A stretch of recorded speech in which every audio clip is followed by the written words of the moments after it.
as a platinum artist. And so I shoot out his music.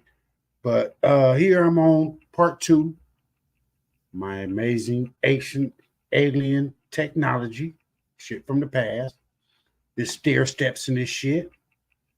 And I'm going to get to the deeper aspects of shows that I do. We'll get to the technology that's coming to us now. This is ancient, before what they may say biblically or anything like that. This is before those times. Stan, what's good with you, my brother? Appreciate you stopping through. But this is talking about what I'm going back to is artifacts that they found that they can't explain that were made 2,000 or 3,000 years ago.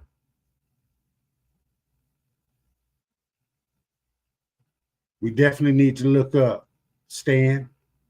They out there. I was just looking at a video while staying in here. I was looking at a video, old video, when we was on COVID days with Kev Mack, when I first came out about the UFOs. Boy, that was a funny live. Boy, they were clowning. But it made me do what I do now. Because it's not, it's funny and humorous, and most people they don't get it. And that's fine with me. If my numbers are not sky high, I can't buy viewers to get my shit up high. If you ain't gonna listen to what I have to say or what others have to say that I'm speaking on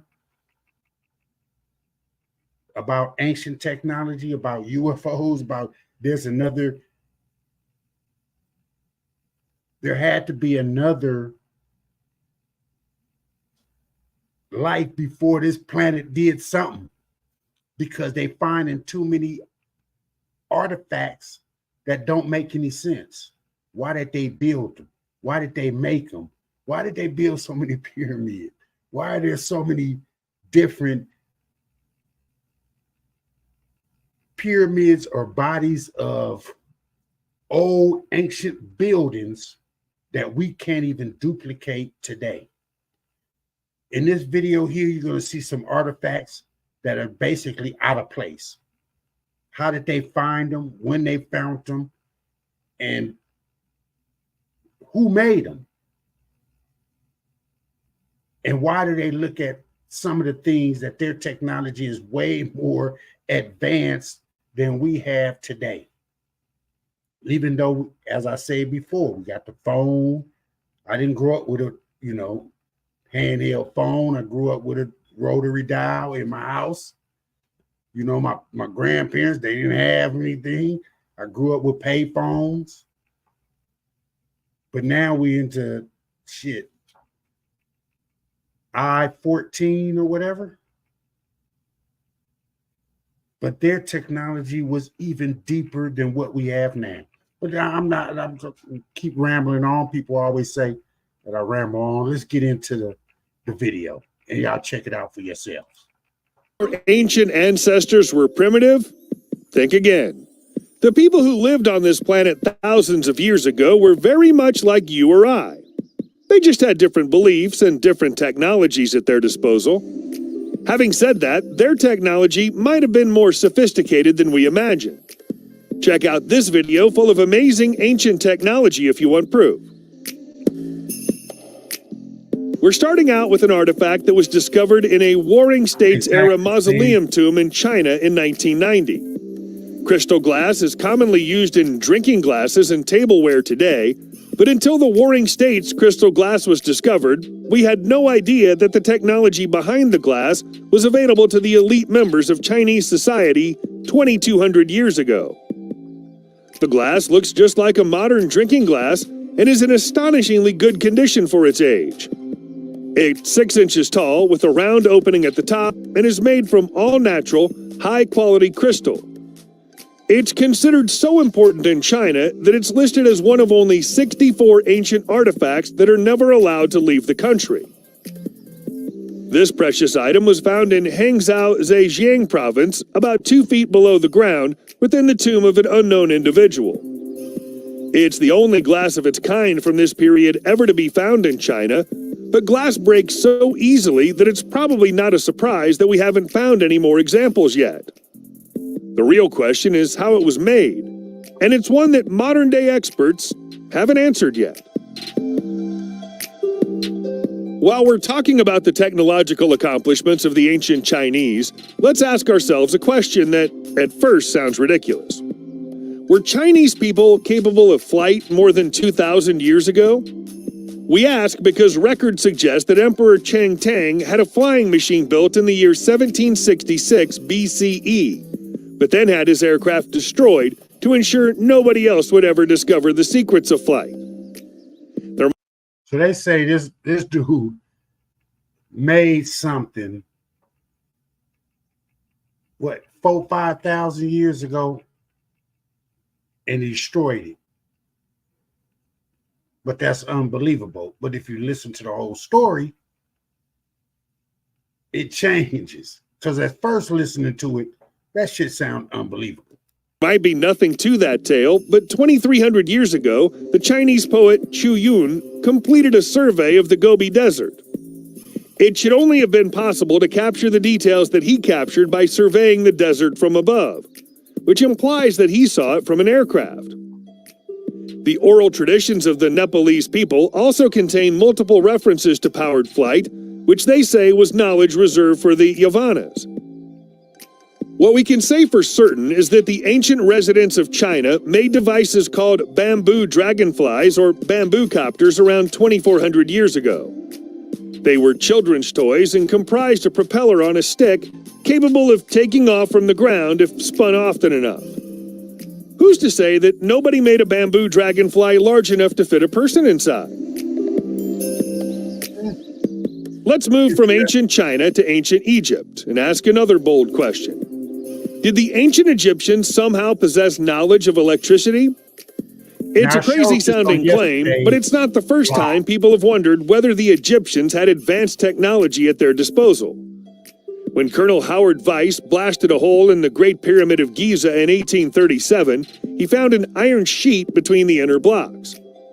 That ought to have been impossible because the Iron Age didn't begin until 2,000 years after the pyramid was built and sealed.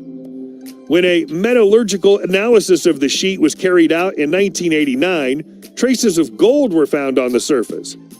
The strong implication was that the sheet was gold-plated, but gold plating ought to necessitate knowledge of electricity. Engraved on the walls of the Hathor temple at Dendera is a series of stone reliefs that appear to show Egyptians with giant light bulbs. There are also the hieroglyphs in the Temple of Seti I that appear to show helicopters, planes, and cars. Now, in a Warring States-era mausoleum tomb in China in 1990, built 2,700 years ago, helicopters around 2,400 years ago. They were children. The sheet was gold-plated, but gold plating ought to necessitate knowledge of electricity.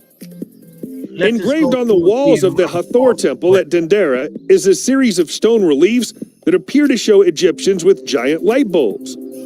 There are also the hieroglyphs in the Temple of Seti I that appear to show... Right there. If you look at these hieroglyphs, he's going to say it. This is an airplane. This is a watercraft. If you look at it the way it is, and I think this submarine. But this was all put on the wall that they found thousands of years ago. Helicopters, planes, and cars. What had the Egyptians seen that inspired them to carve these things? How did gold plating get onto that iron sheet? How did the iron sheet even exist in the first place? So many unanswered questions. Sticking with the ancient Egyptians, there's a compelling argument that the race had access to other forms of advanced technology. Many of their greatest structures were crafted from hard stone, like granite, diorite, basalt, and quartzite. These are the materials that can't be shaped efficiently even by iron tools. But the Egyptians shaped them flawlessly and didn't have iron tools at their disposal until 2,700 years ago. We're supposed to believe that they drilled holes in granite using only bronze tools, which are far too soft to have accomplished the task.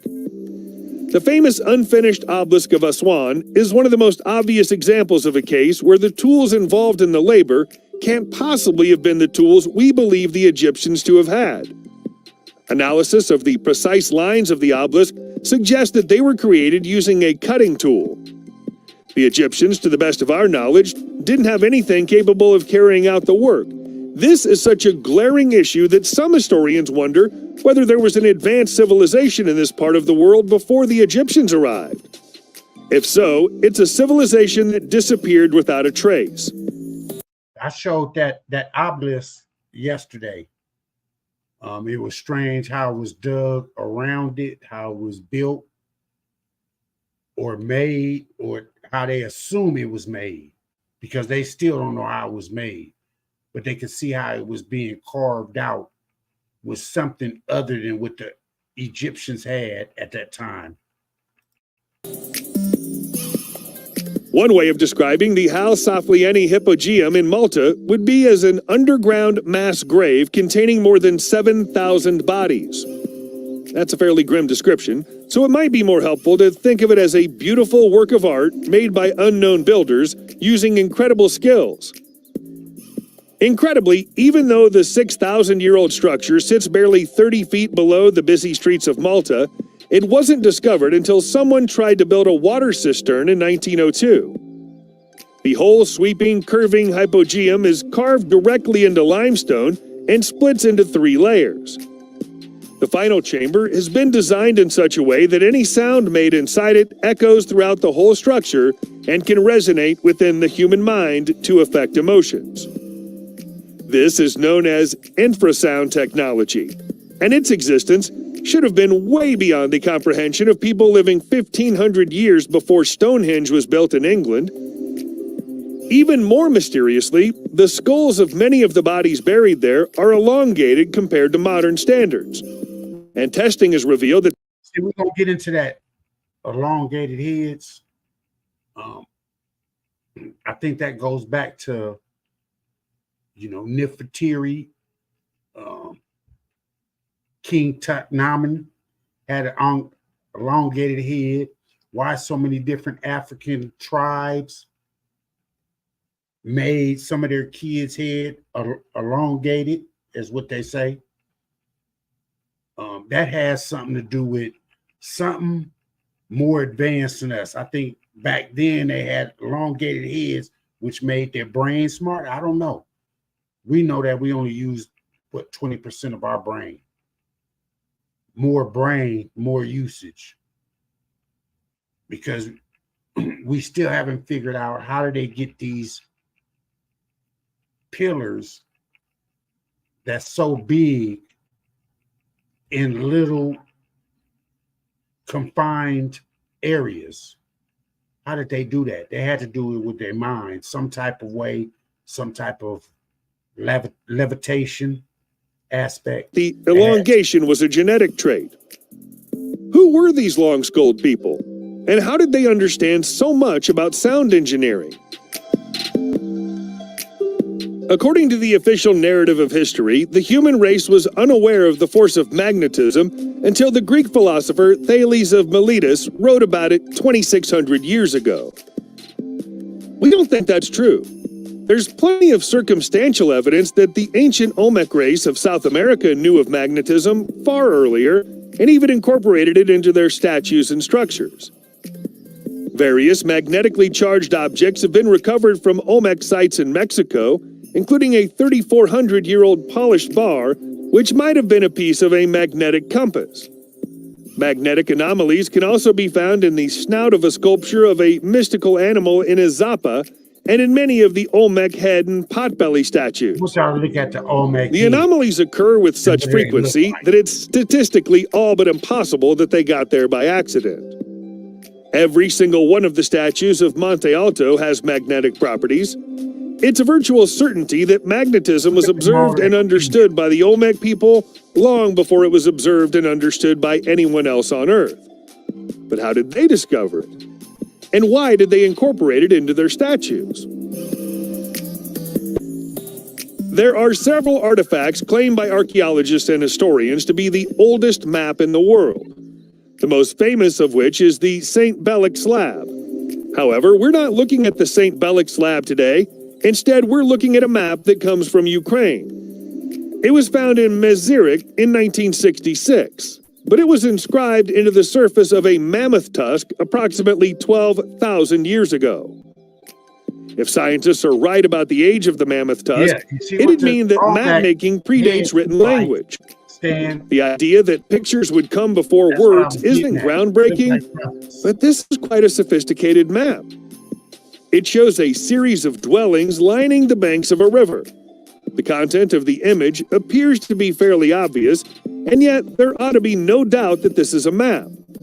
But it's such an anomalous and problematic artifact that some scientists and historians have tried to dismiss it. To them, it's just a meaningless set of doodles etched into a mammoth tusk by a bored ancient Ukrainian cave artist. Does that seem likely to you? There's plenty of ancient history to look at in Ireland, but not many places possess the beauty and wonder of Newgrange Barrow. It's an ancient tomb in the Boyne Valley area of Meath and was built by Neolithic people over 5,000 years ago. Even though it's older than both Stonehenge and the pyramids of Giza, it's remarkably well preserved, with the intricate swirling patterns in the rock still. See, who built that? Who dug that out like that? What? I understand we got architects that could do shit and build it, but you building this out of strictly a granite type rock. That shit is just sharp and clearly defined. Newgrange is best described as a passage tomb and one that was built to be in perfect alignment with the stars. The best time of year to see it is the winter solstice, the shortest day of the year, because on that day the rising sun shines through the passage and illuminates the central chamber. This would have likely had a special meaning to the people who used the site, although nobody knows precisely what that meaning might be. Getting close to the site at the solstice isn't easy, though. Admission is only permitted with a ticket, and there are usually 30,000 applications each year. There are many enigmatic, unexplained, ancient mysteries which we have covered here on our channel. Many mysterious ruins which are slowly revealing their secrets to us. However, what must be the most intriguing of the historical subcategories has to be the O parts. Out-of-place artifacts that have been found all over Earth. These mystifying items are the only subject within the field which can shed their own very unique lights upon the distant past, and sometimes hard-to-believe possibilities attached to their ages. The island of Samos within Greece is home to a number of these particular artifacts. 1.5 kilometers off the coast of Turkey, this small island has a big history.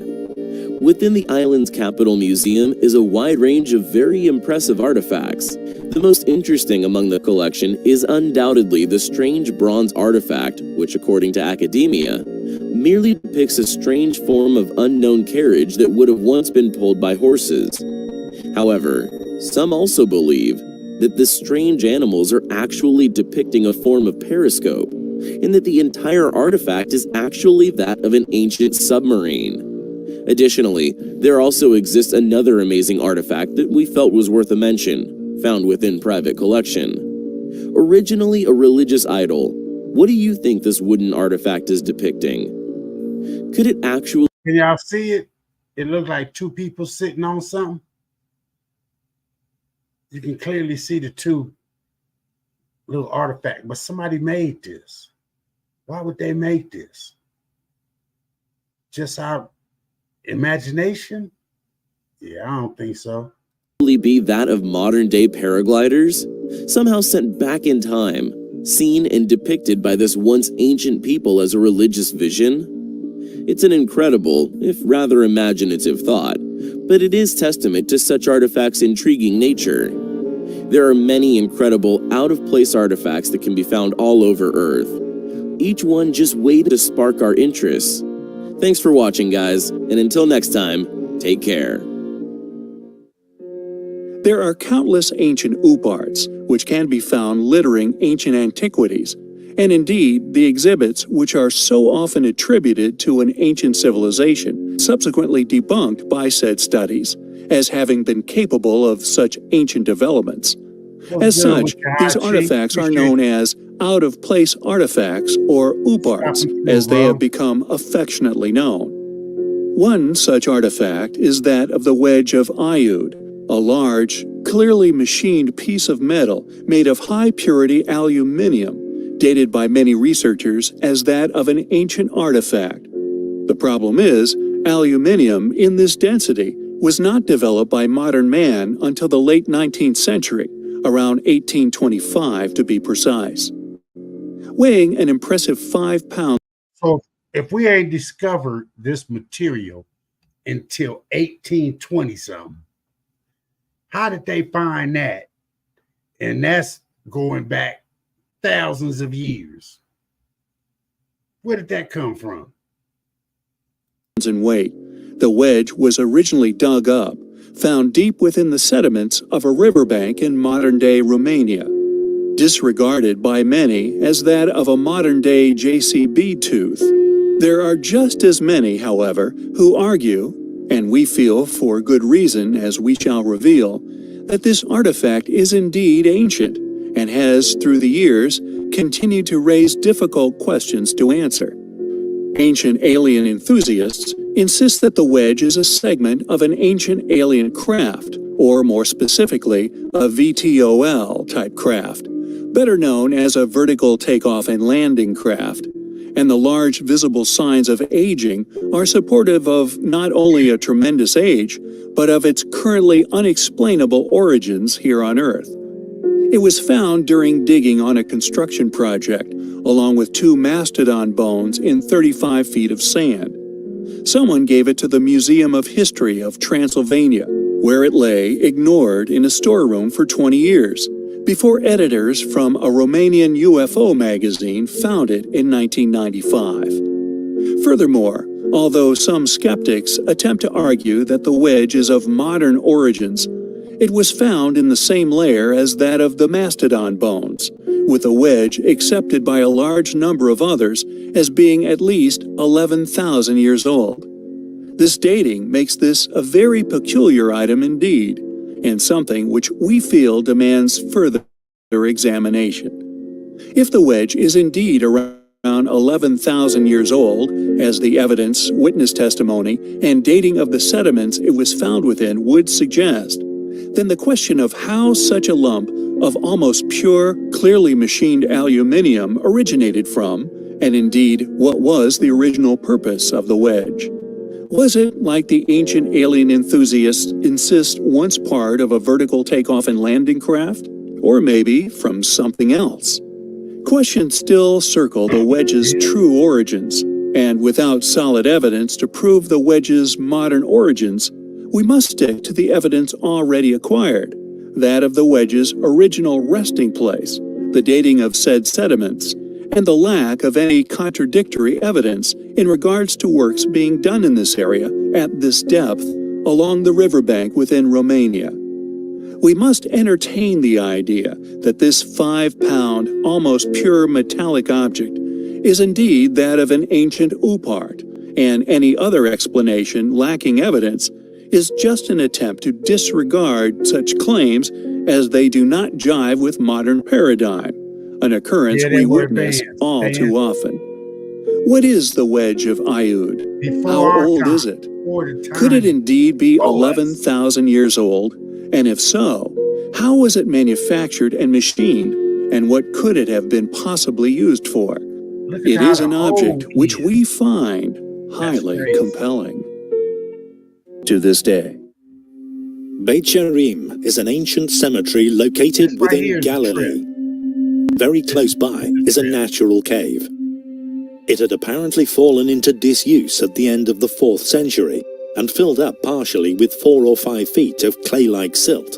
In 1956, a bulldozer was taken in to clear the rubble, but what it would uncover can be seen as an enormous OOPArt, an out-of-place artifact.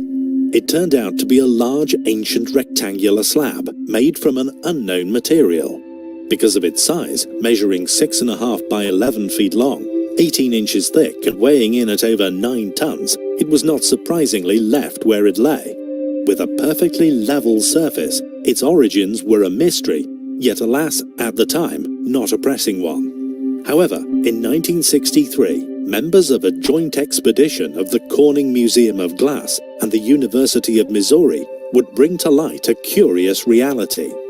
While surveying the region for possible remains of ancient glass factories, someone suggested that the Bet Sharim slab might have been made of glass.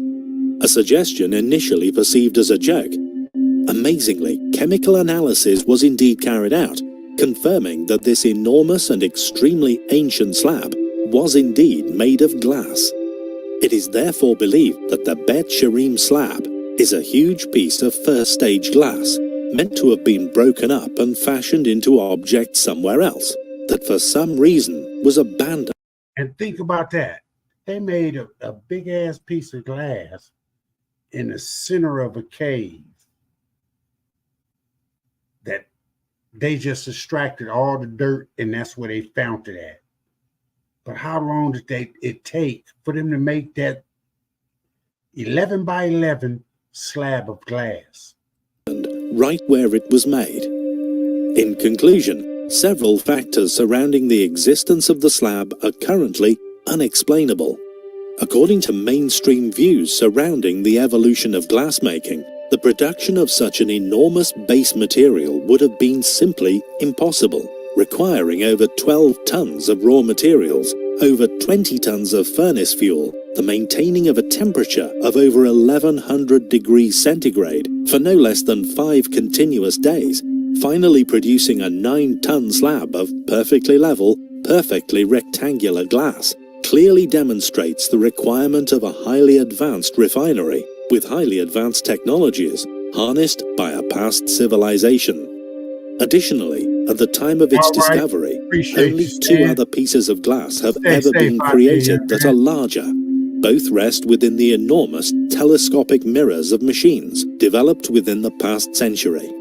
It seems clear to us that the Beth Sharim slab is one of those rare gems that clearly demonstrates the past existence of a highly advanced, highly capable ancient civilization that once lived and was unfortunately lost here on Earth. The toppled obelisk of Axum within Ethiopia is not only one of the largest ancient megaliths on our planet, but indeed a rare surviving wonder of the ancient world. Estimated at well over 1,000 tons, it was mysteriously toppled sometime in history, destroyed like so many other enormous relics of a lost antiquity, possibly during a cataclysmic event, and its resulting earthquakes. Yet, regardless, this gigantic ancient... Who built the colossal hands right there? Just think about it. Why would they make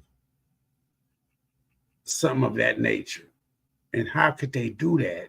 Do you think that we could do that in our time and age right now? Ancient monument was once quarried, transported, and then somehow erected at the foot of where it now lay. Among the many other smaller obelisks, all curiously still standing monuments. The site is in addition to the megalith, covered in false windows. Now we feel a feature which can be used as overwhelming proof that the builders of said site were not only in contact intercontinental, but in cooperation in regard to construction and stone-cutting technologies. Not only do the tunnel systems, claimed as tombs within the Axum site, possess polygonal masonry, an additional, now lost technology, yet also found intercontinentally within ancient sites around the globe. Furthermore, however, we can add another chapter to this proof of a once existing, now lost, but once highly capable and thus highly advanced ancient worldwide civilization, having once been responsible for the 1,000+ ton megalithic sites around the world. I don't know if y'all noticing what they're pointing at right there. they're pointing at all the other stones are connected, and just that little piece was put in between it, or you would think it's a crack. But when they get to the next step, you'll understand that what he's pointing at makes a Metal clamps.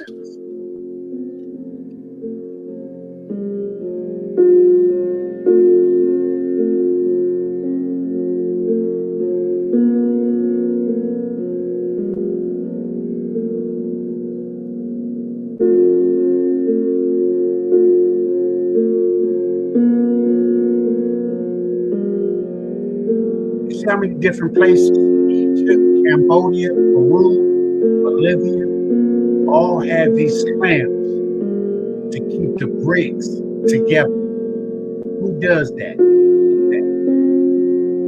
That's in 2 bricks. How much you had to take to put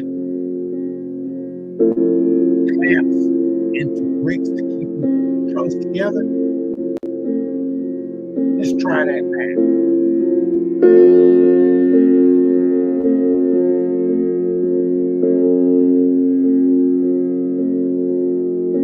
Japan, India.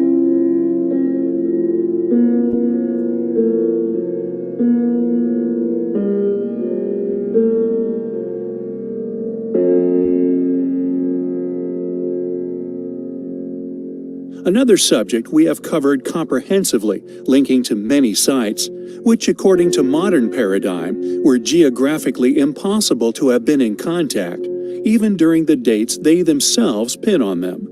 These metal clamp seats were initially cut into the huge stones at strategic positions.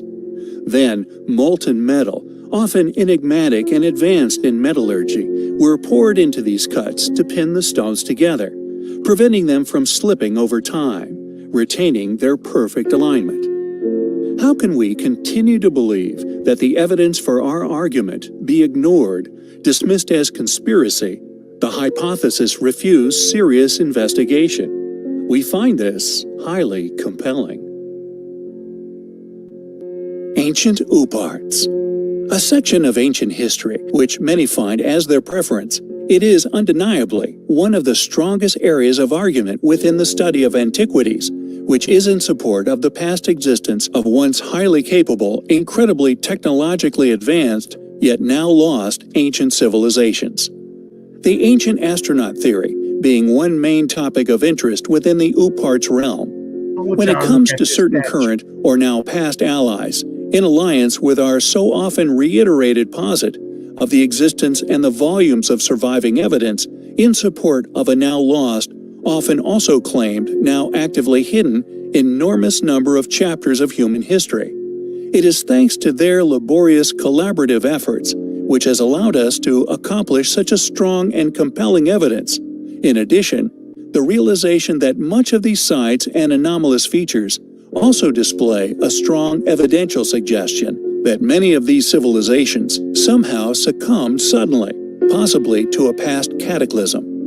However, if this vast and still growing file of evidence, all suggesting sudden demise, is, in the future, somehow found to have been an undeniable reality, possibly a repeated event, a question arises. Who could these claimed ancient astronauts possibly have been? The evidence suggesting sudden halts in undertaking within countless elaborately created, by clearly highly resourced people, megalithic quarries, which were inexplicably abandoned, litter our planet. This may suggest that these Uparts are either of returning, unfortunate witnesses to this cataclysm, somehow returning many generations later, successfully making contact with a civilization raised from the ashes of their now forgotten world, somehow surviving all this time in an ancient spacecraft, possibly better, possibly similar to our own modern space stations, absent long. See, I was trying to pass through it, but if you look at, these are sculptures that they found underground, and they were made 2,000-3,000 years ago, and they look like basically our astronaut spacesuits made thousands of years ago. How did they know this? How did they know that we was gonna get to this level of moving if they didn't already know that they've been that level of movement outside of this planet. So it's just our time. But we still aren't technologically advanced as they were enough to be depicted by a people presumably astonished by their existence. Secondly, they could quite possibly depict ancient alien visitors to our planet, either once deliberately making contact or once crashing here, forcing these entities to make contact, thus witnessed. Yet, if true, their likeness to Earthlings is a controversial consequence to said history. Or are all somehow a mere coincidence? One or two hoaxes, we feel, is a real reality. But for all these magnificent, enigmatic, and often clear depictions of similarly looking individuals, all being hoaxes? Yet so far separated geographically, we find unlikely. One must keep this in mind when studying such artifacts, such as the Istanbul rocket, the claimed ancient space module, which became one of the most popular artifacts of the Istanbul Archaeological Museum. Sought after by Western scientists and media alike, pored over and written about in hundreds of articles across Europe, even featuring on television programs and within many newspaper articles. However, what is fascinating about this reality, that for many years, many specialists, often talented people, also just as often funded to presumably determine an inaccuracy in the object's claimed age, did not. Not until a few years ago, that is. In the last few years, it has been that the Istanbul rocket was apparently found to have been a hoax, a plaster cast made some 25 years ago, a puzzling claim when one remembers that just 5 years after, the space module was sought after by German and English, among many other national archaeologists, and was, for a long time, secured in the preservation unit of the museum. Was this really a plaster cast, a mere 5 years old when this discovery was announced, successfully fooling the world's scientific communities? Or was it like so many other artifacts we study? Basically, if you haven't caught what he's saying, NASA and all them said when they found this artifact here, they're saying this artifact was only made 5 years before they actually made the rocket going to the moon or whatever based off this 5 years after this was made, when they found this and know that this was made thousands of years prior. Successfully stolen, then replaced with a clear fake. We will leave that up to you to decide from the evidence available. But an argument for found crash craft can also be seen in the inspiration for the creation of things, like that of the lid of Pakal's tomb. An enigmatic depiction of this same form of technology, again, turns up all over South America, and even further afield. The Kiev spaceman, yet another found far away in the remote, desolate landscapes of Ukraine. Now, this is crazy. Clearly, a depiction of a gas-breathing humanoid-shaped being, depicted with seemingly no injuries. This right here, if you ever want to look at this picture, this was in the Mayan era. And they built, it's a man sitting in the ship, basically. And you can see the hoses going to his nose, what they use now. He got his hand on the controller. This shit was made 2,000-3,000 years ago. But if you look at it in that content, what is his hands doing? His hands is controlling something up here. This hand is on a wheel to control something else. It looks like he's sitting in the seat, breathing. It's all supposed to be a spaceship. But that's yet the reason for said depiction is an ongoing debate, yet due to its clear characteristics, a welcome member of this long list of ancient OOParts. Ancient astronauts? Or merely an extremely elaborate, highly complex, hard-worked, long-lived hoax? We find the evidence to support the theory highly compelling. The Crystal Skulls, a set of the world's most alluring artifacts, possessing the power to create religions, snaring many a Hollywood figure with their mysticism and rumored possible alien origins. Firstly, how does one tell a real crystal skull from a fake? There are always artists capable of making and selling things that seem old, says anthropologist Jane McLaren Walsh of the Smithsonian Museum. And she should know. Walsh has seen her share of fakes. In fact, she's probably seen more crystal skulls than anyone else alive, subsequently becoming the leading academic on the subject. A stern skeptic with a ruthless ethic, only the most puzzling will convince Jane. Another major player in the skull game, according to Walsh, was Frederick Arthur Mitchell Hedges, an English stockbroker turned adventurer, who in 1943 began displaying a skull at dinner parties which he called the Skull of Doom. His daughter Anna later claimed that he had found the skull in a ruined temple in Belize during the early 1920s. However, this was later found to have been a lie.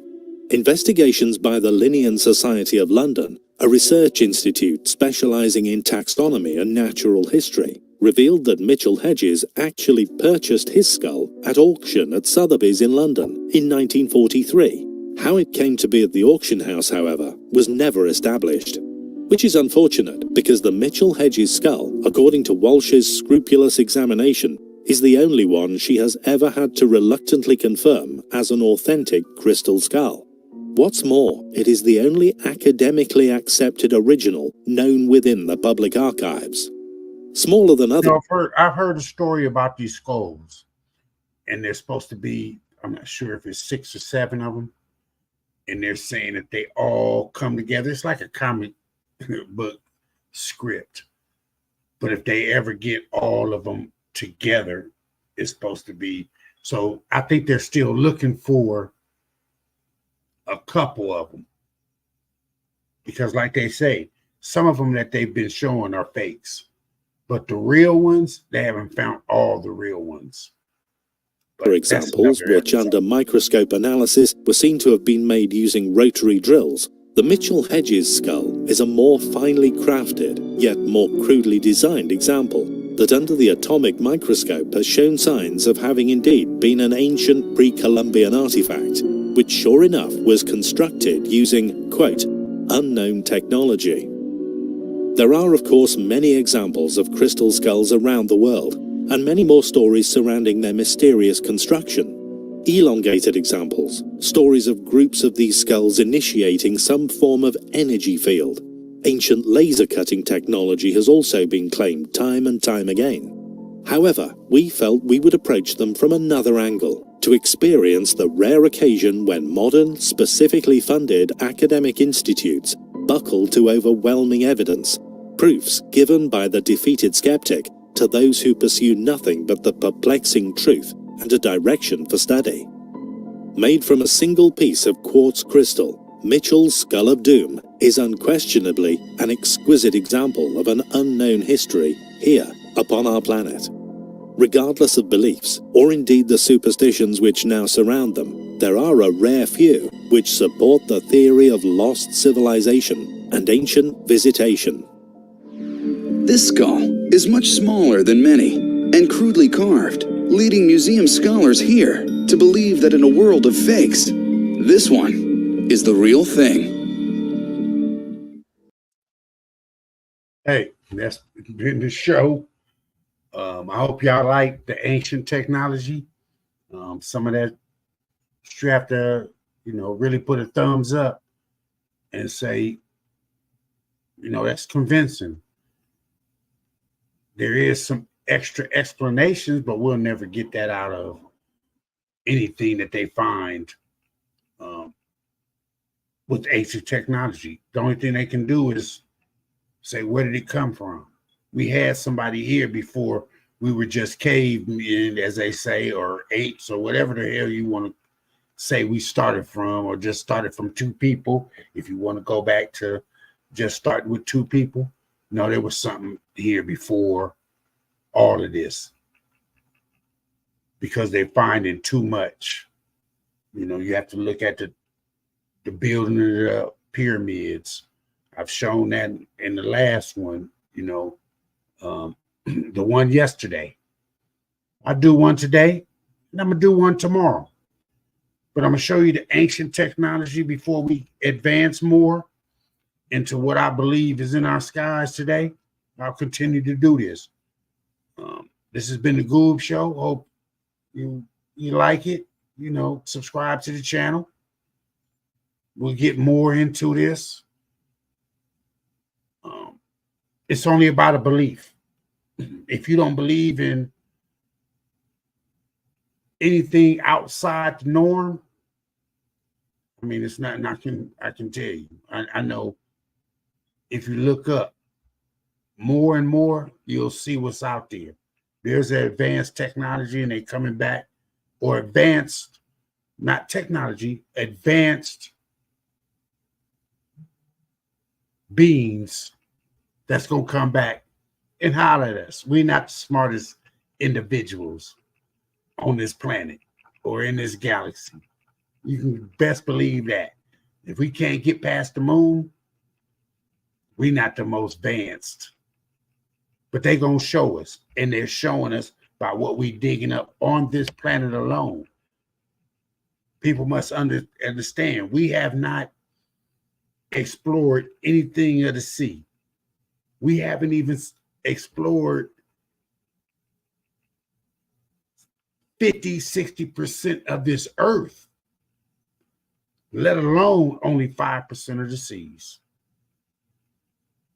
So you got to think there was an advanced technology that made what we had before we came here, and they're probably the ones in the sky.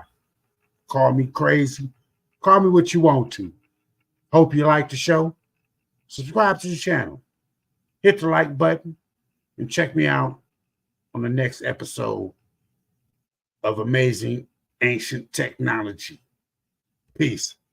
I'm out of here, bro.